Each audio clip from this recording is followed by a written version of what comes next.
Un chaleureux accueil à tous les auditeurs de notre série de podcasts VIP Tech Job qui arrive sur les ondes grâce au projet Erasmus+, VIP Tech Job 2. Le projet VIP Tech Job, Time to Act, vise à faciliter l'accès au monde du travail pour les jeunes malvoyants. Derrière ce projet se cachent des jeunes et des animateurs engagés venant de Belgique, de Grèce, d'Italie et d'Espagne. Dans nos épisodes, nous vous emmènerons à la découverte d'initiatives incroyables, d'outils intelligents et d'histoires inspirantes de jeunes déficients visuels liés à la facilitation de l'accès au monde du travail. Une très bonne écoute. Bien qu'elles soient très compétentes, les personnes aveugles et malvoyantes sont souvent peu considérées par les responsables du recrutement et les chefs d'entreprise.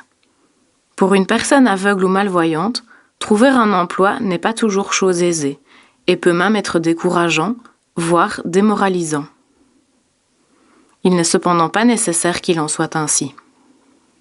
Cet épisode de notre podcast offrira aux demandeurs d'emploi déficients visuels des informations précieuses sur la manière d'entamer une démarche de recherche d'emploi. Nous commencerons cet épisode par un guide rapide sur la création d'un curriculum vitae efficace.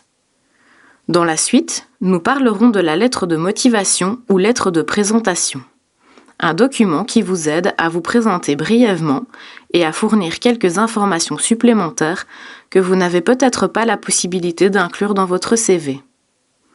En outre, nous examinerons les conseils et astuces pour réussir un entretien d'embauche, tels que la posture à adopter et le langage corporel. Nous découvrirons aussi comment rechercher des offres d'emploi en ligne et comment utiliser les réseaux sociaux pour trouver des offres d'emploi adaptées. J'ai décidé de lancer ma carrière. Par quoi dois-je commencer ? Alors, la première étape consiste probablement à prendre le temps de réfléchir sur qui vous êtes, à ce que vous pouvez faire et surtout à ce que vous voulez faire. Après avoir défini vos objectifs en termes d'emploi souhaités, vous pouvez préparer un CV. Comment rédiger son CV ? Au début, il est bon de commencer par se poser quelques questions. Quel est mon objectif professionnel ? À quel type d'emploi ai-je l'intention de postuler ? Mes expériences professionnelles et éducatives sont-elles en adéquation avec mon objectif ? Est-ce que je possède les aptitudes et les compétences appropriées ? À cela, les personnes avec une déficience visuelle devraient aussi se demander quelles sont les difficultés liées à leur handicap visuel qu'elles pourraient rencontrer au cours de la poursuite de leur objectif professionnel. Après avoir réfléchi à ces dernières questions, vous saurez probablement quelles expériences et activités il est important de valoriser et quelles sont celles qu'il vaut mieux ne pas mentionner dans votre CV, y compris la déficience visuelle, si vous estimez que cela est préférable. Devrais-je préparer une seule version de mon CV ou plusieurs ? Il n'existe pas de CV parfait. C'est pourquoi le contenu du CV idéal est déterminé par le poste et la personne qui postule.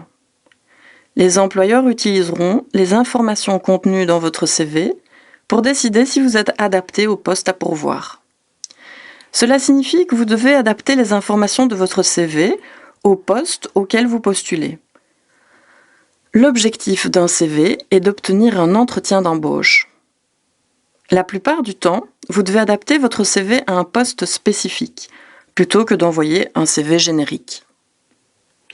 Quelles sont les règles de base de la rédaction d'un CV ?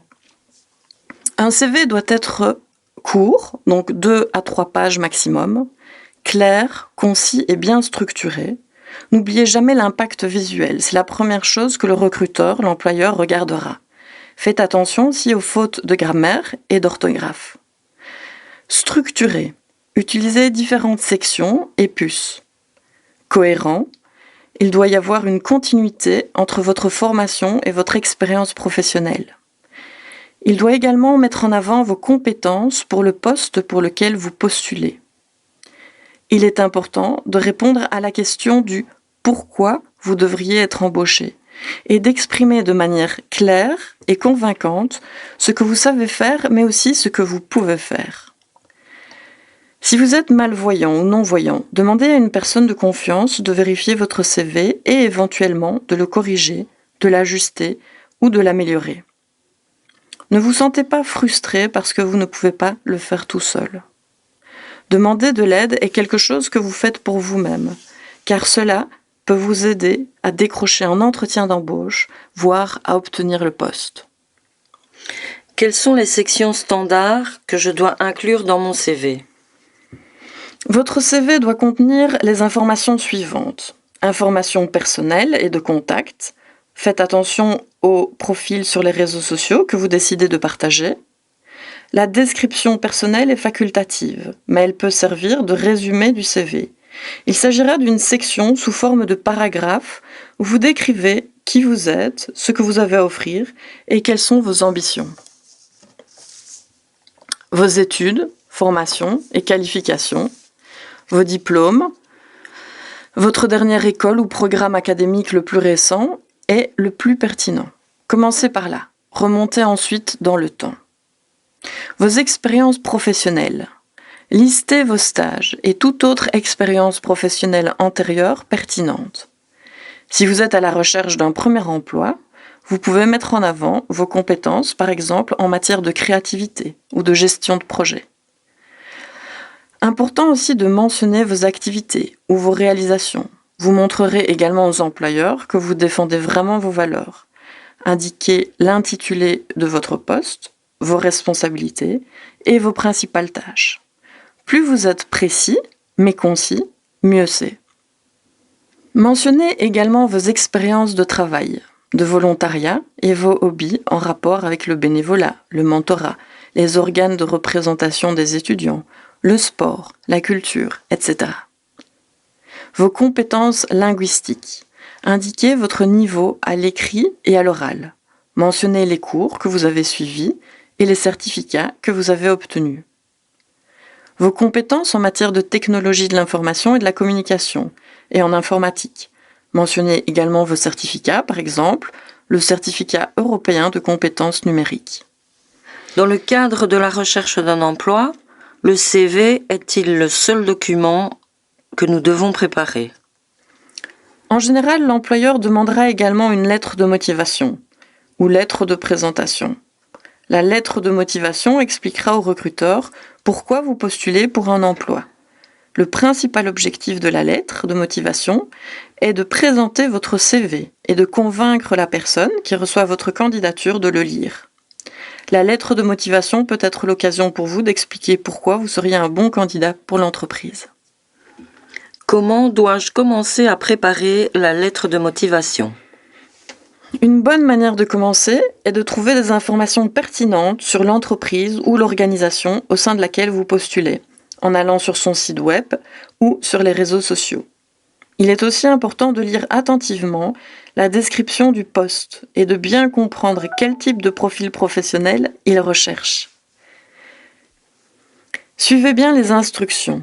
Si dans la description de l'offre d'emploi, on vous demande de répondre à des questions spécifiques dans votre lettre de motivation, veillez bien à le faire.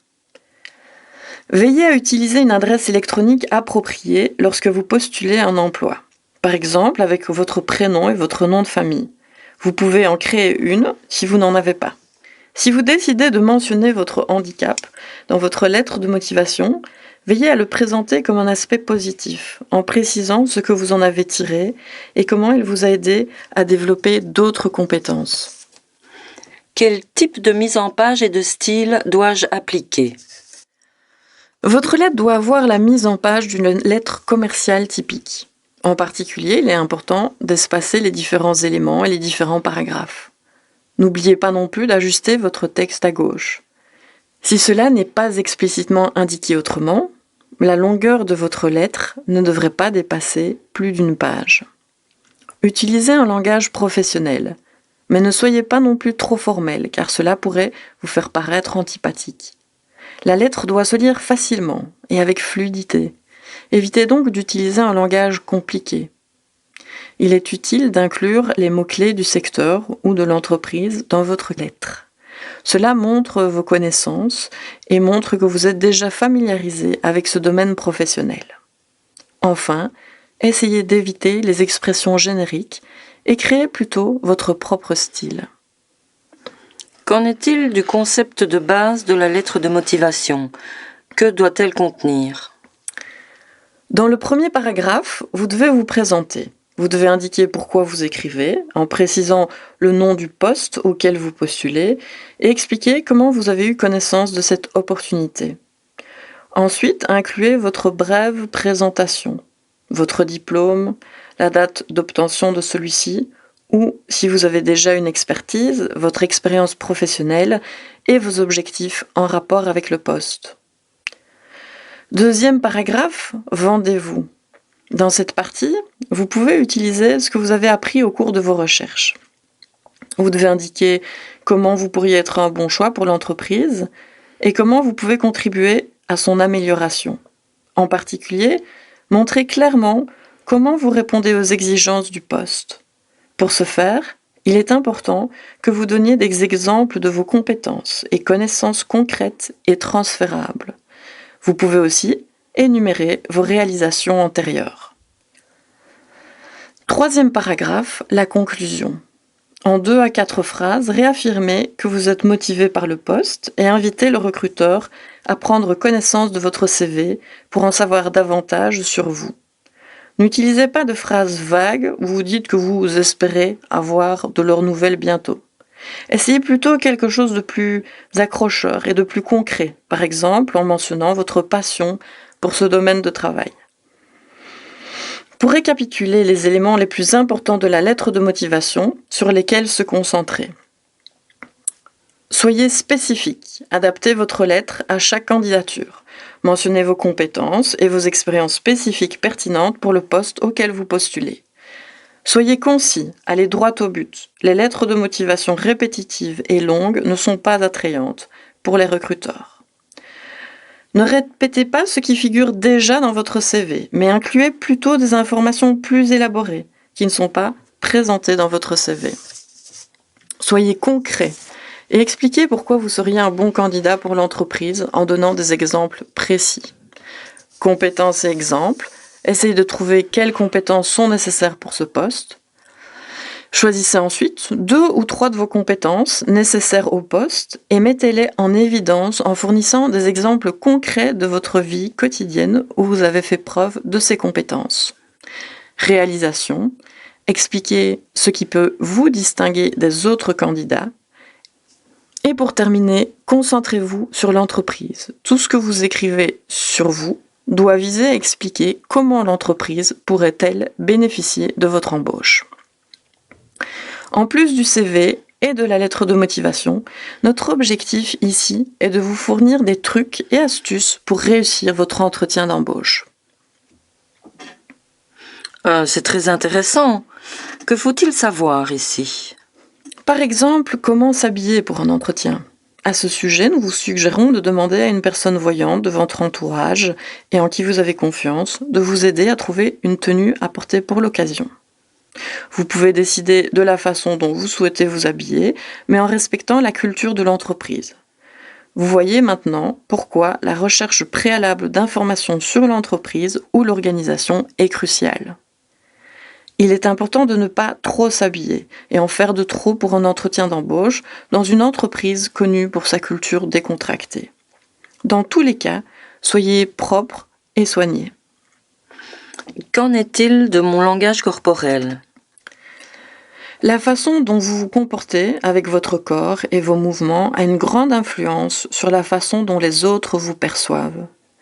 Une grande partie de la communication entre les personnes se fait par le biais de contacts visuels, des expressions faciales, des gestes et d'autres aspects du langage corporel. Ces aspects peuvent s'avérer très difficiles pour une personne souffrant d'un handicap visuel. Il existe toutefois quelques conseils faciles à appliquer. Gardez le contact visuel. En regardant les gens, nous indiquons que nous les remarquons et que nous les écoutons. Vous pouvez le faire en tournant et en inclinant légèrement votre tête en direction de la voix de l'autre personne.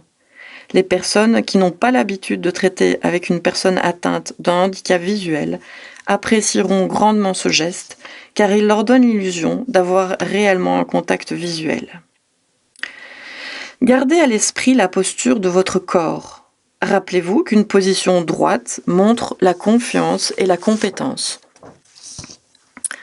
Poignée de main. Prenez l'initiative et tendez votre main vers vos recruteurs lorsque vous les rencontrez. Ils saisiront automatiquement votre main. Pendant la poignée de main, il est important d'avoir une certaine fermeté dans votre main. Et la question la plus importante, comment dois-je expliquer mon handicap ? Nous vous suggérons de préparer une description du handicap qui donne un peu d'informations sur ce que vous pouvez voir ou sur la façon dont vous compensez votre déficience visuelle. Mais surtout, une description qui se concentre sur vos capacités et votre aptitude à faire le travail. Expliquez comment vous pouvez accomplir les tâches différemment des travailleurs voyants. Quand dois-je révéler que j'ai une déficience visuelle ? Et à quelle réaction est-ce que je dois m'attendre ? Nous vous recommandons d'éviter de mentionner votre handicap dans le CV et la lettre de motivation si vous n'êtes pas sûr qu'il s'agisse d'un point fort pour le poste vacant. Toutefois, si vous pensez que votre handicap peut être considéré comme une valeur ajoutée ou un atout par l'entreprise, vous pouvez décider de le mentionner dans votre CV ou votre lettre de motivation. Avant l'entretien d'embauche, vous devez décider si vous souhaitez informer l'employeur de votre handicap avant ou pendant l'entretien lui-même. Dans ce deuxième cas de figure, ne soyez pas surpris si les recruteurs sont étonnés de votre arrivée et soyez prêts à faire face à leurs réactions. Malheureusement, force est de constater que les recruteurs et les employeurs ne sont pas toujours ouverts d'esprit. Ils sont souvent capables de préjugés et de stéréotypes. Après avoir créé votre propre CV et votre propre lettre de motivation, il est important de vous concentrer sur la manière de repérer les ressources et les outils en ligne dignes de confiance dans le cadre de votre recherche d'emploi. Malheureusement, les sites web ne sont pas toujours conçus pour être accessibles aux personnes avec une déficience visuelle. Nous tenterons ici de vous donner quelques indications sur la manière de rechercher et de postuler à des emplois en ligne et de surmonter les éventuels obstacles rencontrés.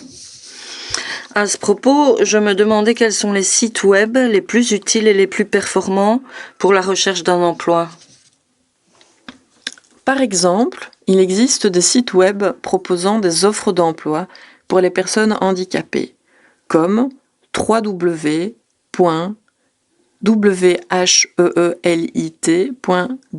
en Belgique, ou encore www.jobmetoo.com en Italie et www.portalento.es en Espagne.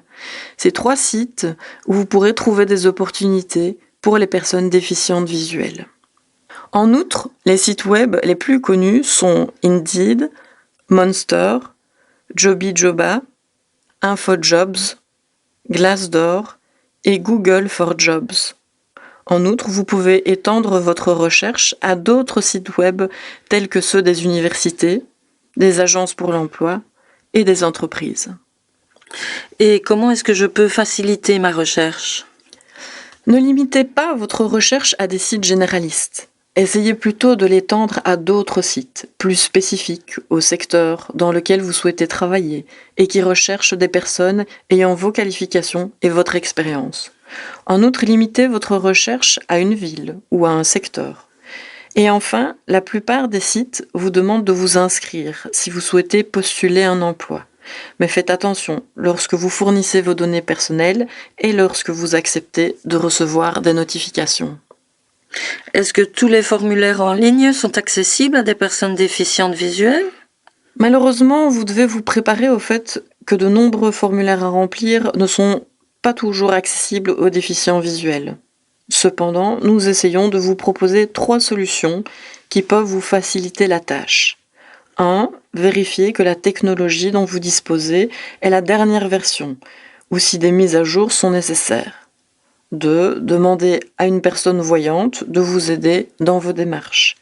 Et 3. Si vous ne pouvez pas obtenir l'aide de quelqu'un, vérifiez si l'entreprise elle-même offre une aide aux personnes handicapées, par exemple par le biais de son service des ressources humaines. Et comment utiliser efficacement mes comptes sur les réseaux sociaux ? La mise en réseau est un autre élément très important de ce processus. La bonne nouvelle est qu'aujourd'hui, la création d'un réseau n'implique pas exclusivement des connexions physiques, mais que vous pouvez également interagir avec d'autres personnes par le biais des réseaux sociaux depuis le confort de votre maison. Lorsque vous utilisez les réseaux sociaux pour votre recherche d'emploi, n'oubliez pas de créer un compte professionnel afin de le séparer de votre compte personnel, de réviser ce que vous avez écrit sur différents comptes concernant vos études et votre parcours professionnel. Les informations doivent être les mêmes partout et correspondre à ce que vous avez indiqué sur votre CV. Et enfin, essayez de suivre les entreprises et les pages qui peuvent vous intéresser pour des emplois spécifiques. Elles publient souvent des informations sur les postes vacants. Quels sont les médias sociaux alors que je peux utiliser ? Nous nous concentrerons sur LinkedIn et Facebook. LinkedIn est un réseau social dédié presque exclusivement au recrutement. Une fois que vous avez créé un profil, vous pouvez vous connecter avec d'autres utilisateurs, rejoindre des groupes et discuter avec d'autres professionnels. Cette plateforme est tout à fait accessible aux déficients visuels. En particulier, l'application pour smartphone est plus facile à naviguer, même s'il existe encore certaines fonctions qui ne sont disponibles que sur la version web. En ce qui concerne Facebook, de nombreuses entreprises ont également commencé à l'utiliser pour publier des offres d'emploi. En outre, il existe d'autres moyens plus informels de rechercher un emploi, comme par exemple, vous pouvez faire savoir à vos contacts que vous êtes à la recherche d'un emploi.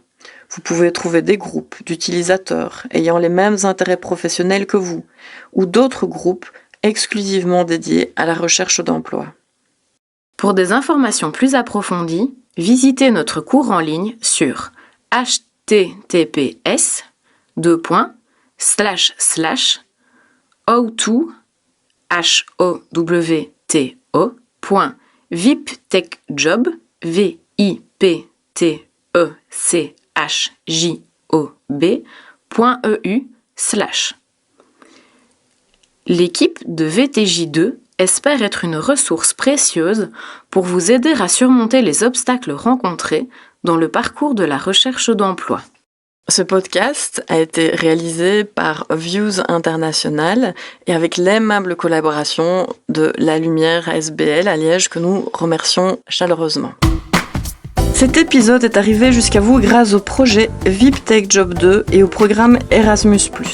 Pour en savoir plus, rendez-vous sur www.viptechjob.eu et http://viewsinternational.eu. Nous vous invitons à écouter notre podcast sur Spotify, YouTube ou là où vous écoutez vos podcasts. C'est tout pour aujourd'hui. Rendez-vous dans l'un de nos prochains épisodes. Merci.